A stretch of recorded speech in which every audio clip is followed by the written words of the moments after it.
Hello दोस्तों, स्वागत है आप लोगों का आपके अपने यूट्यूब चैनल IAS में। साथियों, भारतीय संविधान एवं राज्य व्यवस्था में हमने पढ़ा था क्वेश्चन नंबर 44 तक। क्वेश्चन नंबर 45 से हम पढ़ने वाले हैं। क्वेश्चन नंबर 45 है, भारतीय संविधान का कौन सा अनुच्छेद राष्ट्रपति के महाभियोग से संबंधित प्रावधानों को प्रदान करता है? भारतीय संविधान का कौन सा अनुच्छेद राष्ट्रपति के महाभियोग से संबंधित प्रावधानों को प्रदान करता है? तो इसका ऑप्शन है अनुच्छेद 53, अनुच्छेद 73, अनुच्छेद 61, अनुच्छेद 72। तो इसका सही आंसर हो जाएगा अनुच्छेद 61। भारतीय संविधान के भाग 5 के तहत अनुच्छेद 61 में राष्ट्रपति पर महाभियोग चलाने का प्रावधान है।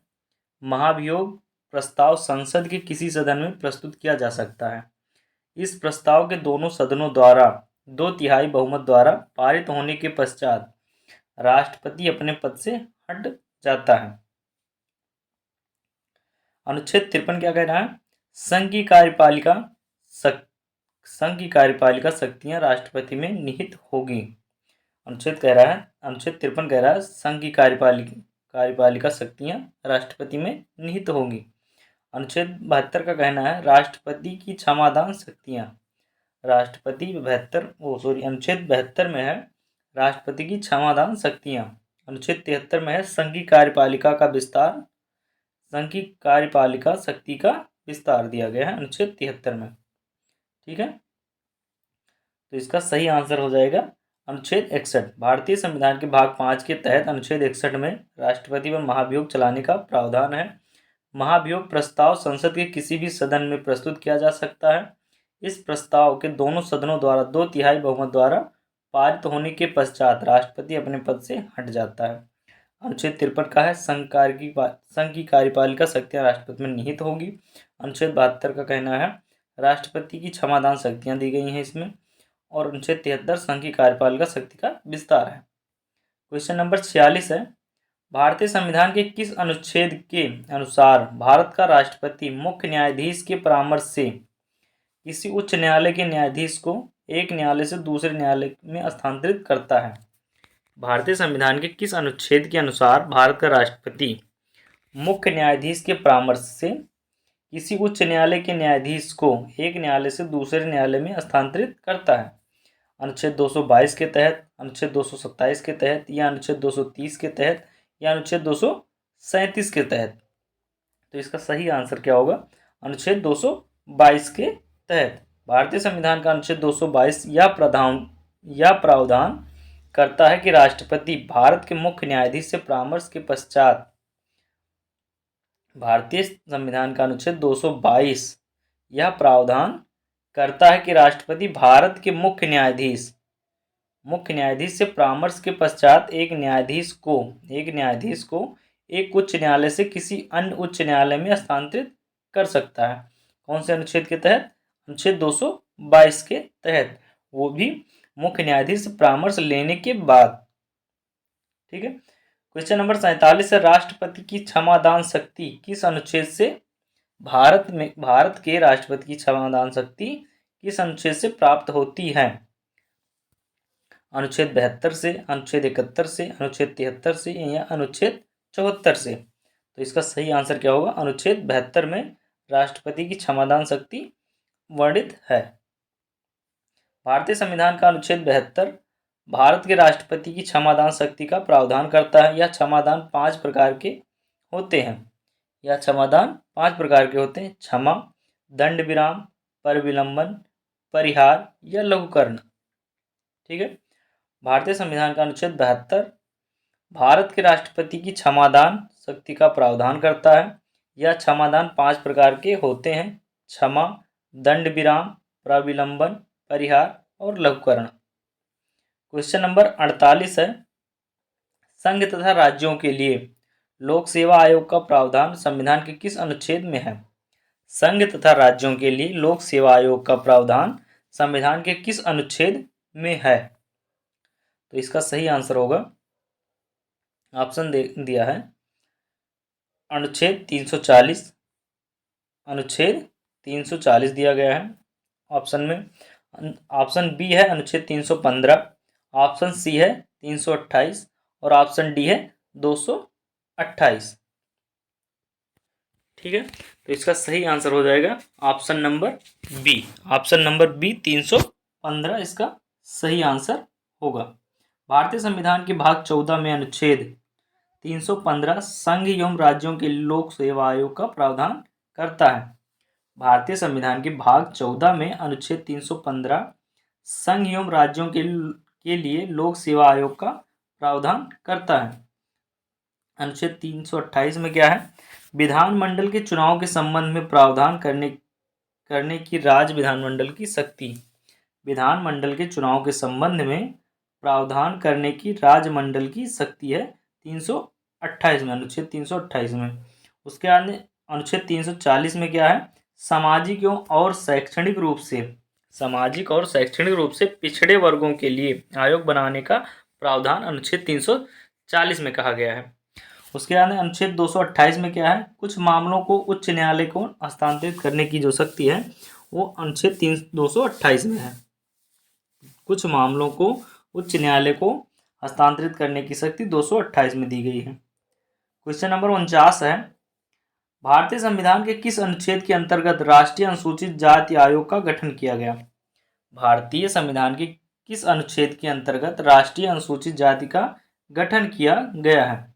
अनुच्छेद 332 के तहत, अनुच्छेद 338 के तहत, या अनुच्छेद 342 के तहत, या अनुच्छेद 328 के तहत? तो इसका सही आंसर क्या होगा? ऑप्शन नंबर बी, अनुच्छेद 338 हो जाएगा इसका सही आंसर। भारतीय संविधान के अनुच्छेद 338 में अनुसूचित जाति और अनुसूचित जनजाति आयोग के गठन का प्रावधान किया गया है। अनुच्छेद 338 में राष्ट्रीय अनुसूचित जाति आयोग और अनुच्छेद 338 का में अनुच्छेद 338 में राष्ट्रीय अनुसूचित जाति आयोग और अनुच्छेद 338 का में राष्ट्रीय अनुसूचित जनजाति आयोग के गठन का प्रावधान किया गया। 338 में किया गया है अनुसूचित जाति आयोग और 338 का में किया गया अनुसूचित जनजाति। ठीक है, का में किया गया, क्या किया गया है? अनुसूचित जनजाति आयोग, और 338 में अनुसूचित जाति आयोग के गठन का प्रावधान किया गया है। उसके बाद अनुच्छेद 332 में क्या दिया गया है? राज्य की विधानसभाओं में SC ST के लिए आरक्षण का प्रावधान है। अनुच्छेद 332 में क्या कहा गया है? राज्य की विधानसभाओं में SC ST के लिए आरक्षण का जो प्रावधान दिया गया है वो 332 में कहा गया है। अनुच्छेद 342(1) में राज्य और केंद्र शासित प्रदेश में राष्ट्रपति द्वारा किसी क्षेत्र को जनजातीय क्षेत्र घोषित किया जाना। राज्य और केंद्र शासित प्रदेश में राष्ट्रपति द्वारा किसी क्षेत्र को जनजातीय क्षेत्र घोषित किया जाना 342(1) में कहा गया है। उसके बाद अनुच्छेद 328 में क्या कहा गया है? किसी राज्य के विधानमंडल के लिए निर्वाचन के संबंध में उपबंध करने की उस विधानमंडल की शक्ति। किसी राज्य के विधानमंडल के लिए निर्वाचन के संबंध में उपबंध करने की उस विधानमंडल की शक्ति। क्वेश्चन नंबर 50 में है, फर्स्ट को सूची सेकंड से मिलान कीजिए। सूची फर्स्ट को सूची सेकंड से मिलान कीजिए। कुछ अनुच्छेद दिए गए हैं और प्रावधान दिया गया है, उसको मिलान करना है। अनुच्छेद 265 दिया गया है, 266 दिया गया है। कानून के प्राधिकार के बिना कर नहीं लगाया जाएगा। पहले सूची दूसरे में क्या कहा गया है? कानून के प्राधिकार के बिना कर नहीं लगाया जाएगा। मिलान करना है हमको। भारत की संचित निधि, भारत ऑप्शन बी में दिया गया है भारत की संचित निधि। उसके बाद अनुच्छेद 267 दिया गया है, 263 दिया गया है। आकस्मिकता निधि अंतरराज्य परिषद दिया गया है। ठीक है, तो ये हमें मिलान करना है। तो इसका सही आंसर क्या हो जाएगा? ठीक है, इसका सही आंसर हो जाएगा ये 265 जो दिया गया है। कानून के प्राधिकार के बिना कर नहीं लगाया जाएगा, 265 में कहा गया है। एक का एक हो जाएगा, एक का फर्स्ट हो जाएगा। 266 का दूसरा हो जाएगा। भारत की संचित निधि 266 में कहा गया है। अनुच्छेद 266 में क्या कहा गया है? भारत की संचित निधि। उसके बाद में है अनुच्छेद 267 267 में क्या कहा गया? आकस्मिकता निधि। 263 में कहा गया अंतरराज्य परिषद। ठीक है, यानी सेम जो आप अनुच्छेद दिया गया, आर्टिकल दिया गया है, उसके सामने जो लिखा है वही उसका मिलान हो गया।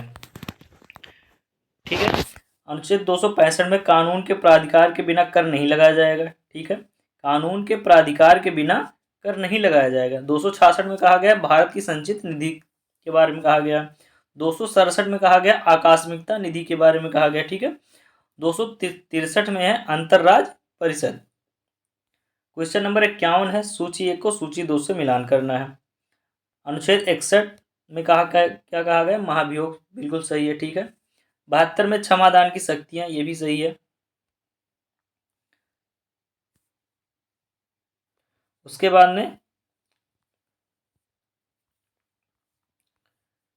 बाद में आपका है सही सुमेलित कीजिए। सही सुमेलित करना है हमको।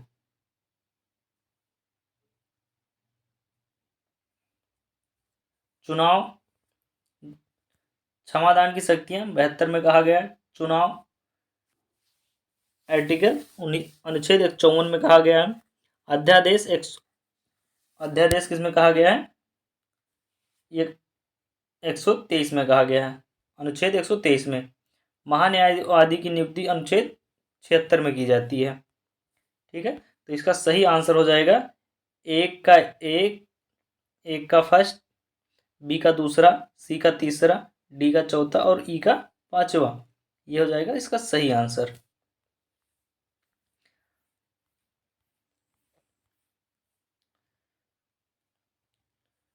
अनुच्छेद 61 में कहा गया महाभियोग के बारे में। ठीक है, अनुच्छेद 72 में कहा गया क्षमादान करने की शक्तियां। क्षमादान करने की शक्तियां अनुच्छेद 72 में कहा गया है। उसके बाद में अनुच्छेद 54 में कहा गया है चुनाव के बारे में। ठीक है, 123 में कहा गया अध्यादेश के बारे में और 76 के बारे में, अनुच्छेद 76 में कहा गया है महान्यायाधीश की नियुक्ति की बात कही गई है। ठीक है,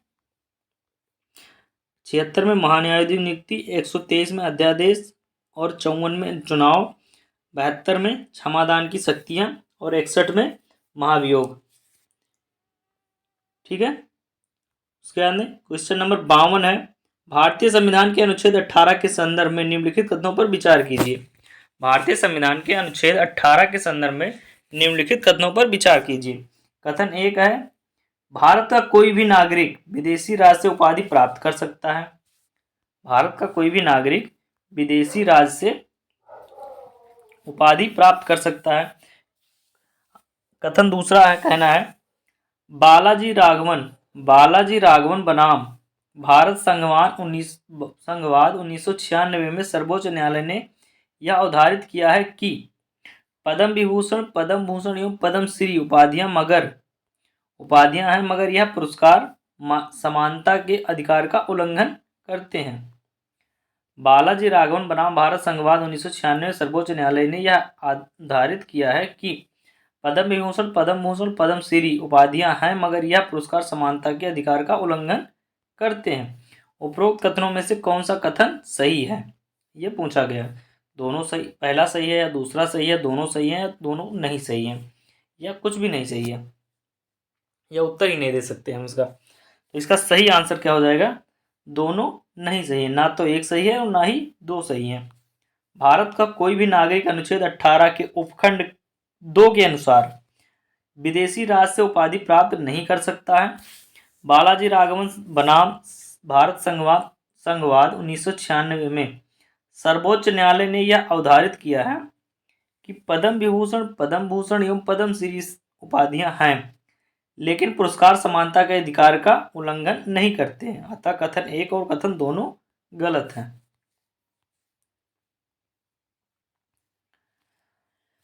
कुछ अनुच्छेद दिया गया है और दूसरे को मिलान करना है। कुछ प्रावधान दिए गए हैं, अनुच्छेद दिया गया क्वेश्चन नंबर 53 में।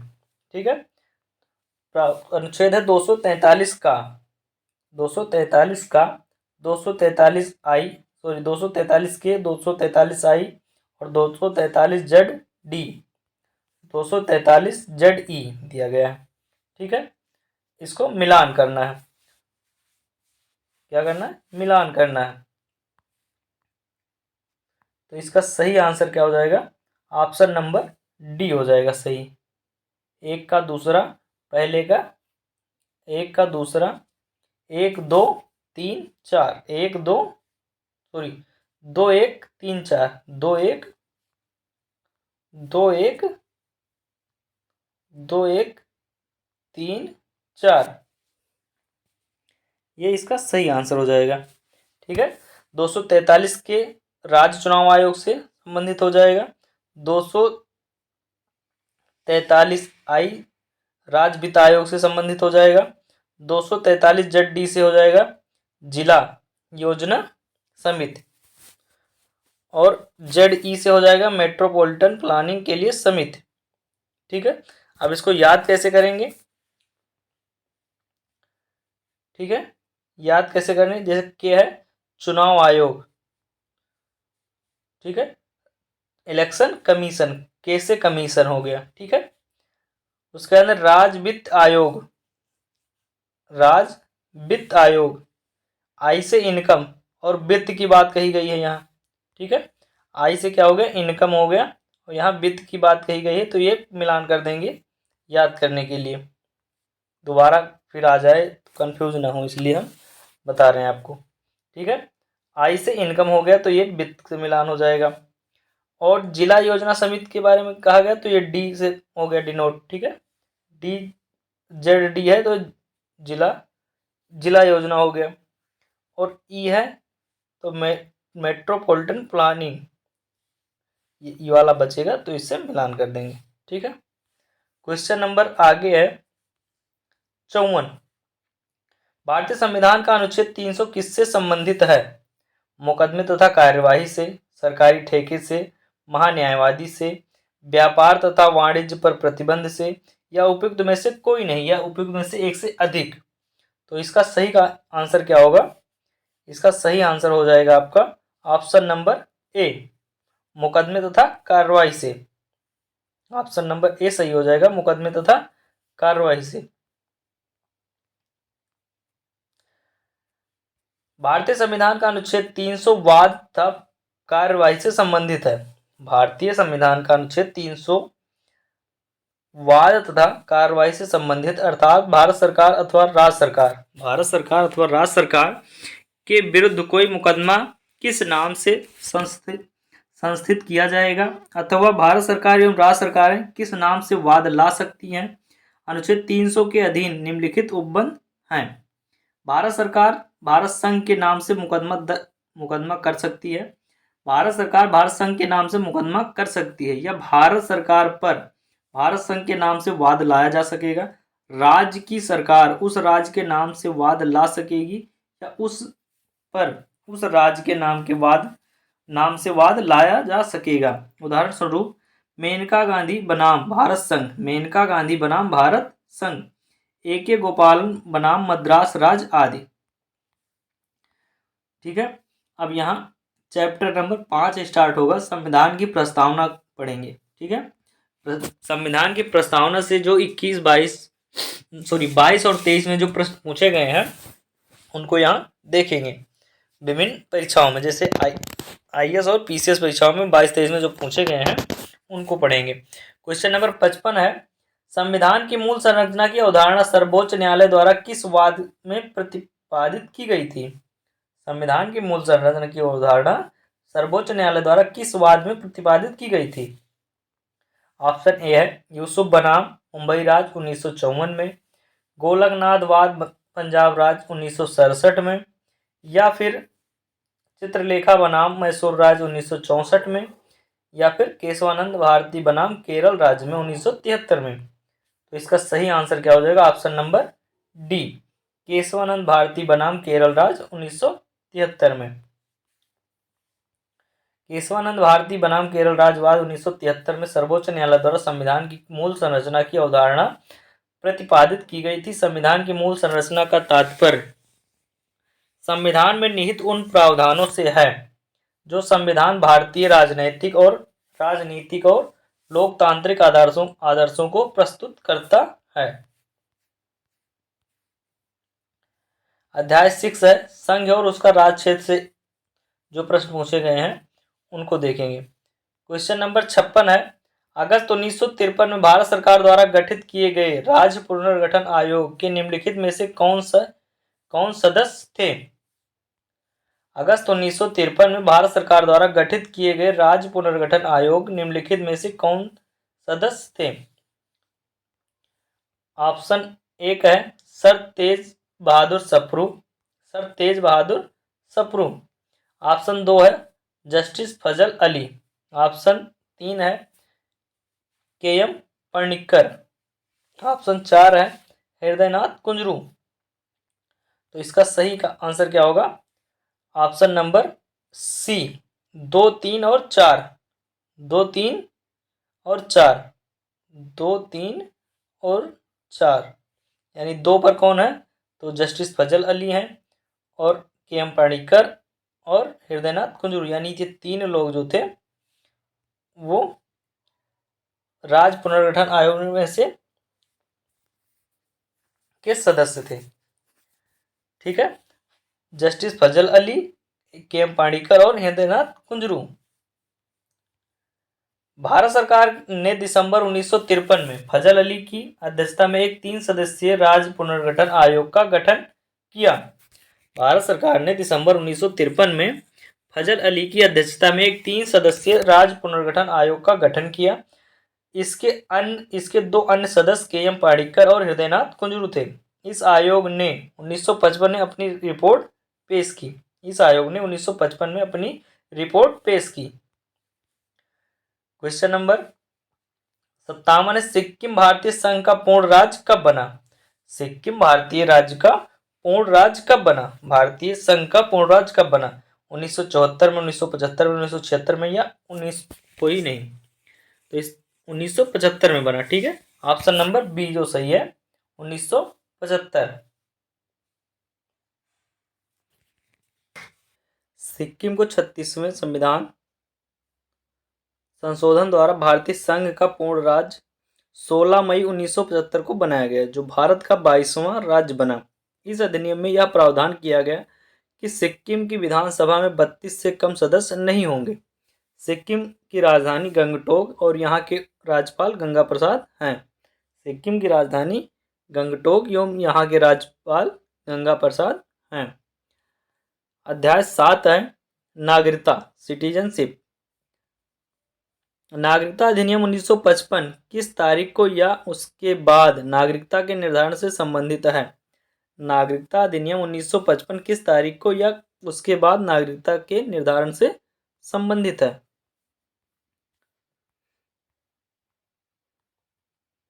ऑप्शन है 26 जनवरी 1950, 16 नवंबर 1949, 15 अगस्त 1947 या 14 अगस्त 1947। तो इसका सही आंसर क्या होगा 26 जनवरी 1950। भारतीय संविधान के अनुच्छेद 5 से 11 भाग 2 में नागरिकता संबंधी प्रावधान दिए गए हैं। नागरिकता अधिनियम 1955 केवल उन व्यक्तियों की पहचान निर्धारित करता है जो 26 जनवरी 1950 तक भारत के नागरिक बन गए थे। भारतीय नागरिकता अधिनियम 1955 नागरिकता प्राप्त करने के 5 तरीकों जन्म, वंश, पंजीकरण, देशीयकरण और उसके क्षेत्र के समावेश का वर्णन करता है। अध्याय 8 है मूल अधिकार से जो कुछ प्रश्न आए हैं उनके बारे में। समानता का अधिकार, right to equality. Question number 59 है भारतीय संविधान में मौलिक अधिकारों के विचार का संदर्भ किस देश से लिया गया है। भारतीय संविधान में मौलिक के अधिकारों के विचार का संदर्भ किस देश से लिया गया। आयरलैंड से लिया गया है या संयुक्त राज्य अमेरिका से लिया गया है या यूनाइटेड किंगडम से लिया गया है या कनाडा से लिया गया है। तो इसका सही आंसर हो जाएगा संयुक्त राज्य अमेरिका से लिया गया है। ठीक है, भारतीय संविधान में मौलिक अधिकारों के विचार का संदर्भ संयुक्त राज्य अमेरिका से लिया गया है। उल्लेखनीय है कि संविधान के भाग 3 में अनुच्छेद 12 से 35 तक मौलिक अधिकारों का उल्लेख किया गया है। भारतीय संविधान में मौलिक अधिकारों के विचार का संदर्भ संयुक्त राज्य अमेरिका से लिया गया है। उल्लेखनीय है कि संविधान के भाग 3 में अनुच्छेद 12 से 35 तक मौलिक अधिकारों का उल्लेख किया गया है। क्वेश्चन नंबर 60 है, भारतीय संविधान के अनुच्छेद 14 में निम्नलिखित कानून के समक्ष समानता किस देश के संविधान से लिया गया है? भारतीय संविधान के अनुच्छेद 14 में निम्नलिखित कानून के समक्ष समानता किस देश के संविधान से लिया गया है? फ्रांस से लिया गया है, या ब्रिटेन से लिया गया है, या यूएसए से लिया गया है, या फिर किसी से भी नहीं लिया गया है, या उपयुक्त में से एक से अधिक से लिया गया है। ठीक है, तो इसका सही आंसर हो जाएगा ऑप्शन नंबर बी। कानून के समक्ष समानता की अवधारणा ब्रिटेन के संविधान से ली गई है। कानून के समक्ष समानता की अवधारणा ब्रिटेन के संविधान से ली गई है। यह ब्रिटिश विधि शास्त्री प्रोफेसर डाइसी के विधि के शासन के समरूप है। यह ब्रिटिश विधि शास्त्री प्रोफेसर डाइसी के शासन के समरूप है। यह एक नकारात्मक अवधारणा है। इसका तात्पर्य है समान परिस्थिति वाले व्यक्तियों के साथ विधि द्वारा दिए गए विशेषाधिकारों तथा अधिरोपित कर्तव्यों के मामले में समान व्यवहार किया जाएगा और प्रत्येक व्यक्ति देश के साधारण विधि के अधीन होगा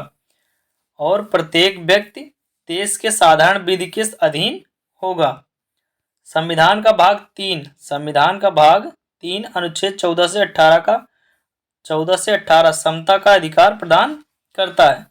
संविधान का भाग 3 अनुच्छेद 14 से 18 समता का अधिकार प्रदान करता है। ठीक है, संवैधानिक उपचारों का उपचार, right to constitutional remedies. Question number 61 है, निम्नलिखित में से कौन सा बंदी प्रत्यक्षीकरण से संबंधित है? निम्नलिखित में से कौन सा बंदी प्रत्यक्षीकरण से संबंधित है? ऑप्शन ए है उत्तर प्रदेश राज्य बनाम राजनारायण और अन्य 1975। ऑप्शन बी है अपर जिला मजिस्ट्रेट जबलपुर बनाम शिवकांत शुक्ला 1976। ऑप्शन सी है श्रीमती मेनका गांधी बनाम भारत संघ 1978। ऑप्शन डी है नंदिनी सतपथी बनाम BL दानी 1978। इसका सही आंसर क्या हो जाएगा? ऑप्शन नंबर बी, अपर जिला मजिस्ट्रेट जबलपुर बनाम शिवकांत शुक्ला 1976। ठीक है, भारतीय संविधान के अनुच्छेद 32 व 226 के तहत मौलिक अधिकारों के उल्लंघन के संदर्भ में न्यायालय द्वारा 5 प्रकार की रिटें जारी की जाती हैं। बंदी प्रत्यक्षीकरण रिट किसी व्यक्ति को बंदी बनाए जाने के मामले में जारी की जाती है। बंदी प्रत्यक्षीकरण रिट किसी व्यक्ति को बंदी बनाए जाने के मामले में जारी की जाती है। अपर जिला मजिस्ट्रेट जबलपुर बनाम शिवकांत शुक्ला, अपर जिला मजिस्ट्रेट जबलपुर बनाम शिवकांत शुक्ला 1976 वाद बंदी प्रत्यक्षीकरण से संबंधित महत्वपूर्ण मामला है। अपर जिला मजिस्ट्रेट जबलपुर बनाम शिवकांत शुक्ला 1976 वाद बंदी प्रत्यक्षीकरण से संबंधित महत्वपूर्ण मामला है। क्वेश्चन नंबर 62 है, कथन 1 दिया गया मौलिक अधिकार न्यायालयों में वाद योग्य नहीं है। मौलिक अधिकार न्यायालयों में वाद योग्य नहीं है। कथन दूसरा है राज्य के नीति निदेशक सिद्धांत न्यायालयों में वाद योग्य है। कथन 1 है मौलिक अधिकार न्यायालयों में वाद योग्य नहीं है, राज्य के नीति निदेशक सिद्धांत न्यायालयों में वाद योग्य है। ठीक है, तो इसका सही आंसर उपरोक्त कथनों में आलोक में नीचे दिए गए विकल्पों में से सही उत्तर का चयन करें। सही उत्तर बताना है।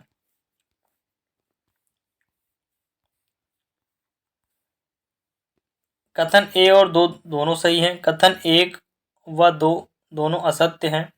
कथन 1 सही है, कथन 1 सही है और कथन 2 गलत हैं, या कथन 1 गलत है और कथन 2 सही है, या अनुत्तरित प्रश्न। तो इसका सही आंसर हो जाएगा ऑप्शन नंबर बी। मौलिक अधिकार का उल्लेख संविधान के भाग 3 में किया गया है। यह न्यायालयों में वाद योग्य होते हैं, जबकि नीति निदेशक सिद्धांत भाग 4 न्यायालयों में वाद योग्य नहीं होते, अतः कथन दोनों ही गलत हैं। ठीक है, दोनों कथन गलत बताया गया है। भारत में उत्प्रेषण लेख रिट द कार्टेरी जारी करने के लिए निम्नलिखित में से कौन सी शर्त अनिवार्य है? भारत में उत्प्रेषण लेख जारी करने के लिए निम्नलिखित में से कौन सी शर्त अनिवार्य है?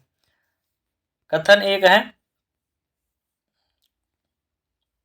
ऐसा अधिकरण या ऐसा अधिकारी होना चाहिए जिसके पास प्रजाजनों के अधिकार को प्रभावित करने वाले प्रश्नों का निर्धारण करने का विधिक प्राधिकार हो और न्यायिक रूप से कार्य करने का कर्तव्य हो। कथन 2 है, ऐसे अधिकरण या अधिकारी ने अधिकारिता के बिना कार्य किया है।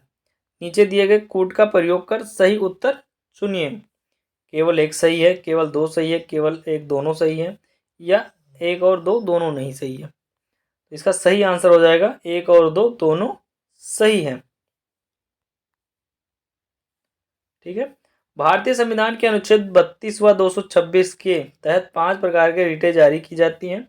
उत्प्रेषण रिट किसी वरिष्ठ न्यायालय द्वारा किसी अधीनस्थ न्यायालय या न्यायिक निकाय अथवा अधिकरण जो अपनी अधिकारिता का उल्लंघन कर रहा है को रोकने के उद्देश्य से जारी की जाती है। यह रिट कार्रवाई समाप्त होने के बाद निर्णय समाप्ति के उद्देश्य से जारी की जाती है, जबकि प्रतिषेध कार्रवाई के दौरान जारी की जाती है। भारतीय संविधान के अनुच्छेद 32 व 226 के तहत 5 प्रकार की रिटें जारी की जाती हैं। उत्प्रेषण रिट किसी वरिष्ठ न्यायालय द्वारा किसी अधीनस्थ न्यायालय या न्यायिक निकाय अथवा अधिकरण जो अपनी अधिकारिता का उल्लंघन कर रहा है को रोकने के उद्देश्य से जारी की जाती है। यह रिट कार्रवाई समाप्त होने के बाद निर्णय समाप्ति के उद्देश्य से जारी की जाती है, जबकि प्रतिषेध कार्रवाई के दौरान जारी की जाती है।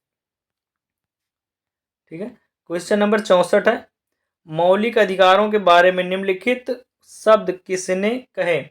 मौलिक अधिकारों के बारे में निम्नलिखित शब्द किसने कहे? एक मौलिक अधिकार को उस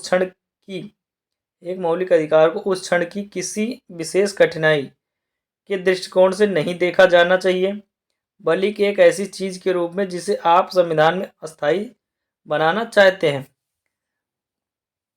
एक मौलिक अधिकार को उस क्षण की किसी विशेष कठिनाई के दृष्टिकोण से नहीं देखा जाना चाहिए, बल्कि एक ऐसी चीज के रूप में जिसे आप संविधान में अस्थायी बनाना चाहते हैं। ऑप्शन ए है न्यायमूर्ति पी.एन. भगवती। ऑप्शन बी है जवाहरलाल नेहरू। ऑप्शन सी है doctor S Radhakrishnan. Option D है डॉक्टर बी.आर. अम्बेडकर। ये कथन किसका है, किसने कहे? ठीक है, तो इसका सही आंसर हो जाएगा इसका सही आंसर क्या हो जाएगा? जवाहरलाल नेहरू। भारतीय संविधान के भाग 3 में अनुच्छेद 12 से 35 तक मूल अधिकारों की व्यवस्था की गई है। इसमें कुल 6 प्रकार के मूल अधिकारों की व्यवस्था है। मूल अधिकारों के संबंध में पंडित जवाहरलाल नेहरू ने कहा था, एक मौलिक अधिकार को इस समय की किसी विशेष कठिनाई के दृष्टिकोण से नहीं देखा जाना चाहिए, बल्कि एक ऐसी चीज के रूप में देखा जाना चाहिए जिससे आप अस्थायी बनाना चाहते हैं। पंडित जवाहरलाल नेहरू ने 13 दिसंबर 1946 को संविधान सभा में संविधान का उद्देश्य प्रस्ताव प्रस्तुत किया था। पंडित जवाहरलाल नेहरू ने 13 दिसंबर 1946 ईस्वी को संविधान सभा में संविधान का उद्देश्य प्रस्ताव प्रस्तुत किया था। अध्याय 9 में है राज्य के नीति निर्देशक तत्व के बारे में जो प्रश्न पूछे गए उनसे। भारतीय संविधान में राज्य के नीति निर्देशक सिद्धांत की अवधारणा किस देश से ली गई है? भारतीय संविधान में राज्य के नीति निर्देशक सिद्धांत की अवधारणा किस देश से ली गई है? इंग्लैंड से ली गई है, स्विट्जरलैंड से ली गई, आयरलैंड से ली गई है, उपयुक्त में से कोई नहीं। इसका सही आंसर हो जाएगा आयरलैंड। भारतीय संविधान में राज्य के नीति निर्देशक सिद्धांत की अवधारणा आयरलैंड के संविधान से ली गई थी। भारत के संविधान भाग 4 अनुच्छेद 36 से 51 में राज्य के नीति निर्देशक सिद्धांत शामिल है। भारतीय संविधान के अनुच्छेद 37 के अनुसार नीति निर्देशक तत्व न्यायालय द्वारा परिवर्तनीय नहीं है। भारतीय संविधान में राज्य के नीति निर्देशक सिद्धांत की अवधारणा आयरलैंड के संविधान से ली गई थी। भारत के संविधान के भाग 4 अनुच्छेद 36 से 51 में राज्य के नीति निर्देशक सिद्धांत शामिल हैं।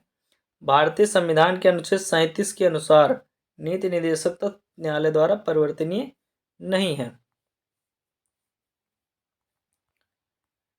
इसके बाद में है क्वेश्चन नंबर 66। राज्य के नीति निर्देशक सिद्धांतों के संदर्भ में निम्न कथनों पर विचार कीजिए। पहला कथन है, भारतीय संविधान के अंतर्गत राज्य के नीति निर्देशक सिद्धांतों को 3 भागों में विभक्त किया गया है। भारतीय संविधान के अंतर्गत राज्य के नीति निर्देशक सिद्धांतों को 3 भागों में विभाजित किया गया है, यथा समाजवादी, गांधीवादी और उदारवादी। दूसरा कथन है, भारतीय संविधान में राज्य के नीति निर्देशक सिद्धांत जो सहकारी समिति अनुच्छेद 43 के अंतर्गत से संबंध है को नेहरू ने वस्तुनिष्ठ प्रस्ताव 1946 से लिया गया है। संविधान में राज्य के नीति निर्देशक भारतीय संविधान में राज्य के नीति निर्देशक सिद्धांत जो सहकारी समिति अनुच्छेद 43 के अंतर्गत से संबंध है को नेहरू के वस्तुनिष्ठ प्रस्ताव 1946 से लिया गया है। उपयुक्त कथनों में से कौन सा कथन सही है? केवल एक, केवल दो, एक और दो दोनों, ये ना तो एक और ना ही दो। अनुत्तरित प्रश्न, इसका सही आंसर हो जाएगा केवल एक। केवल एक कथन सही है।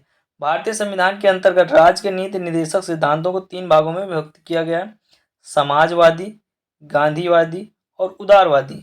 परंतु सहकारी समिति अनुच्छेद 43 संबंधित प्रावधान वर्ष 2011 में 97वें संविधान संशोधन के माध्यम से जोड़ा गया। वर्ष 2011 में 97वें संविधान संशोधन के माध्यम से जोड़ा गया। यह नेहरू के वस्तुनिष्ठ प्रस्ताव 1946 से संबंधित नहीं है।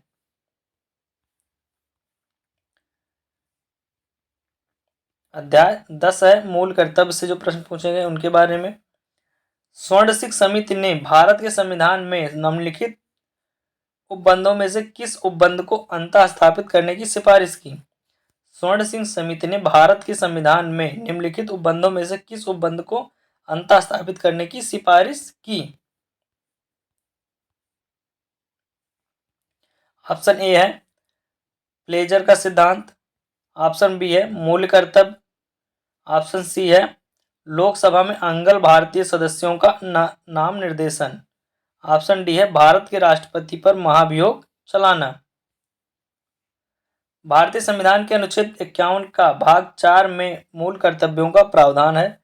मूल संविधान में मूल कर्तव्यों को शामिल नहीं किया गया था। भारतीय संविधान के अनुच्छेद 51 का भाग 4 का में मूल कर्तव्यों का प्रावधान है। मूल संविधान में मूल कर्तव्यों को शामिल नहीं किया गया था। स्वर्ण सिंह समिति की सिफारिश पर 42वें संविधान संशोधन 1976 द्वारा मूल कर्तव्यों को अंतः स्थापित किया गया। वर्तमान में मूल कर्तव्यों की संख्या 11 है। भारतीय संविधान के अनुच्छेद 51 का भाग 4 में मूल कर्तव्यों का प्रावधान है। मूल संविधान में मूल कर्तव्यों को शामिल नहीं किया गया। स्वर्ण सिंह समिति की सिफारिश पर 42वें संविधान संशोधन अधिनियम 1976 द्वारा मूल कर्तव्यों को अंतः स्थापित किया गया। वर्तमान में मूल कर्तव्यों की संख्या 11 है। क्वेश्चन नंबर 68 है निम्नलिखित में से कौन सा एक मौलिक कर्तव्य नहीं है? निम्नलिखित में से कौन सा एक मौलिक कर्तव्य नहीं है? राष्ट्रगान का सम्मान करना, प्राकृतिक वातावरण की रक्षा एवं संवर्धन करना, ऑप्शन सी है सार्वजनिक संपत्ति की सुरक्षा करना और ऑप्शन डी है राष्ट्रीय महत्व के स्मारकों और स्थानों की रक्षा करना। राष्ट्रीय महत्व के स्मारकों और स्थानों की रक्षा करना। तो इसका सही आंसर हो जाएगा ऑप्शन नंबर डी, राष्ट्रीय महत्व के स्मारकों और स्थानों की रक्षा करना। स्वर्ण सिंह समिति की रिपोर्ट के आधार पर वर्ष 1976 में 42वें संविधान संशोधन के द्वारा भारतीय संविधान के भाग 4A के अनुच्छेद 51A में भाग 4A के अनुच्छेद 51A में 10 मूल कर्तव्यों का समावेश किया गया, जबकि स्वर्ण सिंह समिति ने 8 मौलिक कर्तव्यों को ही सम्मिलित करने का सुझाव दिया था। वर्ष 2002 में 86वें संविधान संशोधन द्वारा 11 मौलिक कर्तव्य सभी माता पिता का कर्तव्य है कि 6 से 14 वर्ष की आयु के बच्चों को शिक्षा दिलाएं, संविधान में जोड़ा गया। वर्तमान में कुल 11 मौलिक कर्तव्य हैं। राष्ट्रीय महत्व के स्मारकों और स्थानों की रक्षा संविधान के अनुच्छेद 49 में राज्य के नीति निर्देशक सिद्धांतों में दी गई है। ठीक है। अध्याय 11 है। अध्याय 11 क्या है? संघीय कार्यपालिका व विधायिका से जो प्रश्न पूछे गए उनके बारे में। क्वेश्चन 69 है राष्ट्रपति से। नीचे 2 कथन दिए गए हैं, वहां से प्रश्न हमें बताना है। पहला कथन है राष्ट्रपति अध्यक्ष की सलाह पर लोकसभा को भंग कर सकता है। राष्ट्रपति अध्यक्ष की सलाह पर लोकसभा को भंग कर सकता है। दूसरा कथन है अनुच्छेद 312 के अंतर्गत प्रदत्त विशेष शक्ति के आधार पर राज्यसभा मानवाधिकार आयोग के सदस्यों की नियुक्ति करती है।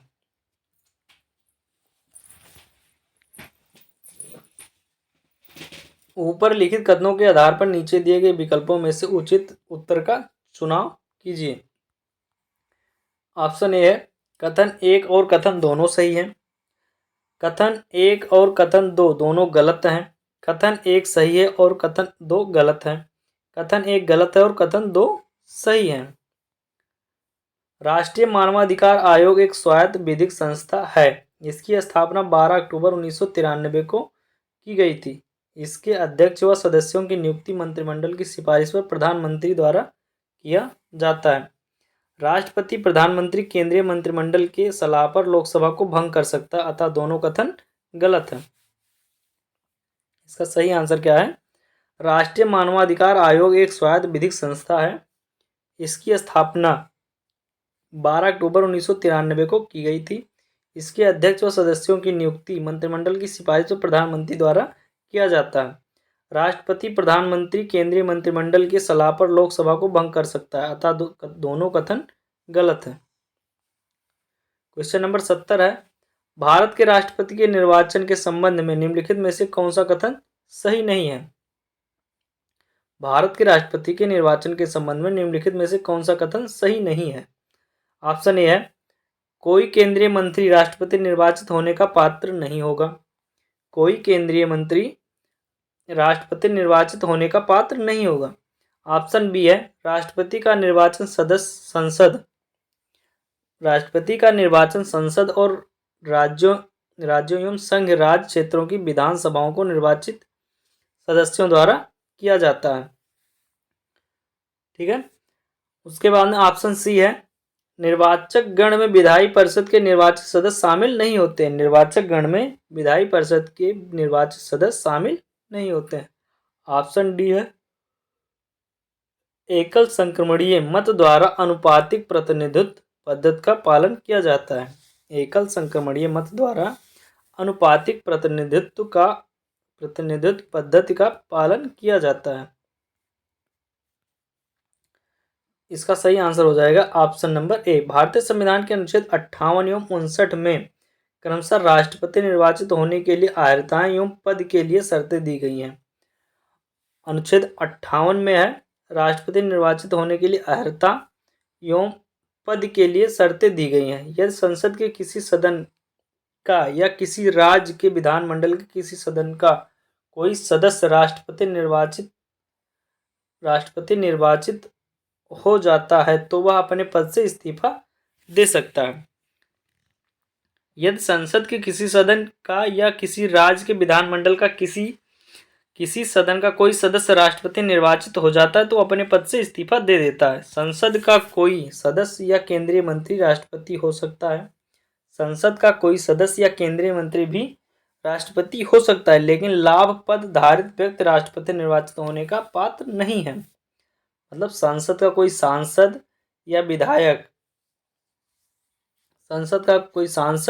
या विधानसभा का कोई विधायक राष्ट्रपति हो सकता है, लेकिन वह उस पद से नहीं रहेगा उस समय।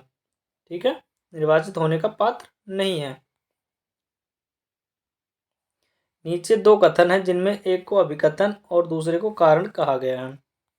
अभिकथन है, किसी राज्य की सीमा बदलने की सिफारिश राष्ट्रपति संसद को देता है और इसके लिए राष्ट्रपति संबंधित राज्य के विधानमंडल द्वारा उस प्रस्ताव पर विचार एक खास अवधि के भीतर प्राप्त हो करते हैं। कारण है, राष्ट्रपति को उस राज्य विधानमंडल का प्रस्ताव मानना अनिवार्य नहीं है। ऑप्शन है ए आर दोनों सही हैं किंतु आर ए की व्याख्या नहीं करता है। ए गलत है किंतु आर सत्य है। ए आर दोनों सत्य हैं और आर ए की व्याख्या करता है। ए सत्य है किंतु आर गलत है। तो इसका सही आंसर क्या हो जाएगा? Option number A. Option number A हो जाएगा। ए आर दोनों सत्य हैं किंतु आर ए की व्याख्या नहीं करता है। ठीक है। भारतीय संविधान के अनुच्छेद 3 के तहत नए राज्यों के निर्माण या वर्तमान राज्यों की सीमा क्षेत्र में परिवर्तन से संबंध विधेयक राष्ट्रपति की पूर्वानुमति से ही संसद में प्रस्तुत किया जा सकता है। भारतीय संविधान के अनुच्छेद 3 के तहत नए राज्यों के निर्माण या वर्तमान राज्यों के सीमा क्षेत्र में परिवर्तन से संबद्ध विधेयक राष्ट्रपति की पूर्वानुमति से संसद में प्रस्तुत किया जा सकता है। तत्पश्चात संसद विधि बनाने के लिए सक्षम हो जाती है। यदि विधेयक किसी वर्तमान राज्य से संबंधित है तो राष्ट्रपति संबंधित विधानसभा से एक खास समयावधि में विचार प्राप्त करते हैं। हालांकि राष्ट्रपति विचार को मानने के लिए बाध्य नहीं है। ठीक है। हालांकि राष्ट्रपति विचार को मानने के लिए बाध्य, कोई जरूरी नहीं कि राष्ट्रपति उनके विचार को माने ही। ठीक है। क्वेश्चन नंबर 72, भारत में अनुसूचित क्षेत्र के संदर्भ में निम्नलिखित कथनों पर विचार कीजिए। भारत में अनुसूचित क्षेत्र के संदर्भ में निम्नलिखित कथनों पर विचार कीजिए।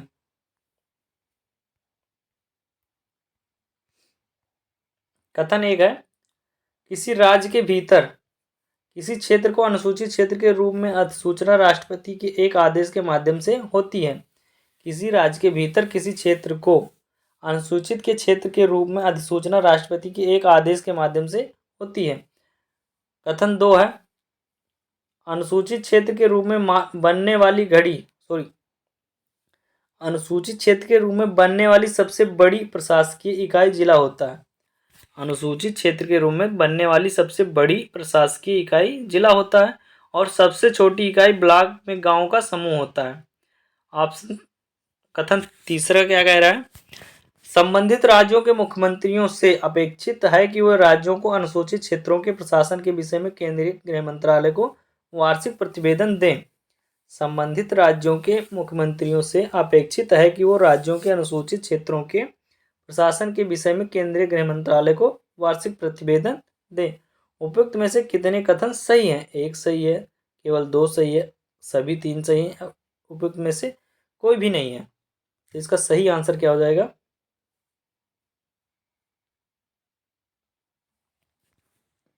सही आंसर हो जाएगा केवल 2। संविधान के अनुच्छेद 244(1) के अनुसार किसी राज्य के भीतर किसी क्षेत्र का अनुसूचित क्षेत्र के रूप में घोषणा राष्ट्रपति के आदेश के द्वारा होती है। अनुसूची 5 और अनुसूची 6 में अनुसूचित क्षेत्रों के प्रशासन का प्रावधान किया गया है। अनुसूची 5 और अनुसूची 6 में अनुसूचित क्षेत्रों के प्रशासन का प्रावधान किया गया है। अनुसूची 5 में 10 राज्यों यथा आंध्र प्रदेश, गुजरात, छत्तीसगढ़, हिमाचल प्रदेश, झारखंड, मध्य प्रदेश, महाराष्ट्र, उड़ीसा, राजस्थान और तेलंगाना के अनुसूचित क्षेत्रों से संबंधित प्रावधान किया गया है। जबकि अनुसूचित 6 में 4 राज्यों असम, मेघालय, त्रिपुरा और मिजोरम राज्य के अनुसूचित क्षेत्रों के संबंध में प्रावधान किया गया है। अनुसूचित क्षेत्र के रूप में बनने वाली सबसे बड़ी प्रशासनिक इकाई जिला होता है और सबसे छोटी इकाई ब्लॉक में गांव का समूह होता है। अनुसूचित क्षेत्र वाले राज्य